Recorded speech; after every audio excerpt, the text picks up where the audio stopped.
nafikiri anafanya kazi ya injili. Mabango yapo mengi, yapo hapa mjini mengi, lakini kabla ya injili kuna vitu vimekuwa vimetangulia. Mchungaji Rashid alipokuja ofisini alinipa huu mpira. Akaniambia, mkuu, kuna container kadhaa zinatoka bandarini ya misaada nataka kuja ugawa kwa mashuleni hapa Tabora. Kwa tutaomba siku hiyo uwe mgeni rasmi kwenye ugawaji. Mchungaji Rashid nikamjibu simple tu, nikamwambia wataalamu wangu wakijiridhisha na vyombo, mimi sina neno. Sasa kweli vyombo vya uchunguzi vinafanya kazi kubwa sana.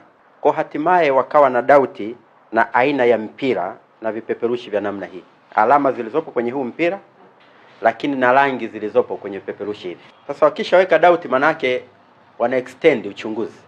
Alama hizi tunazioanisha na alama ambazo sio za kimaadili, ambayo maadili yetu ya Watanzania sisi hatukubaliani nazo.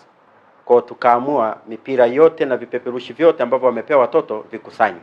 Na tumemuita mchungaji ambaye ni mwenyeji na askofu mwenyeji aje atupe maelezo kwenye kamati ya ulinzi na usalama, tukiwa pamoja na wakuu wa wilaya na wataalamu tulionao hapa. Mchungaji Rashid anasema hakuwa ameelewa wala kutambua chochote kuhusiana na alama zilizopo hapa. Miongozo tulionayo ni kwamba chochote ambacho kinatakiwa kugaiwa mashuleni lazima tupate idhini ya mamlaka ya serikali za mitaa, kwa maana TAMISEMI. Lazima pia na sisi tujiridhishe kwa wataalamu tulionao. Kwa ndicho kilichofanyika, wataalamu wetu wakagundua alama hizi. Hamkueleweka huko, hamkugundulika huko, tumewagundua hapa.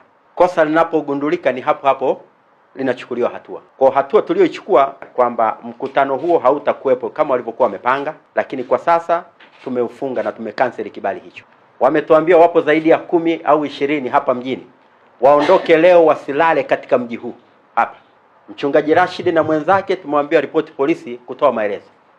Yeyote tutakaye kumbana naye kwenye jambo la namna hii, rais wetu wa nchi, kiongozi mkuu wa nchi, alisema tulinde maadili yetu na tutunze watoto wetu. Naomba tuwe macho na mambo haya na hakuna kulegeza.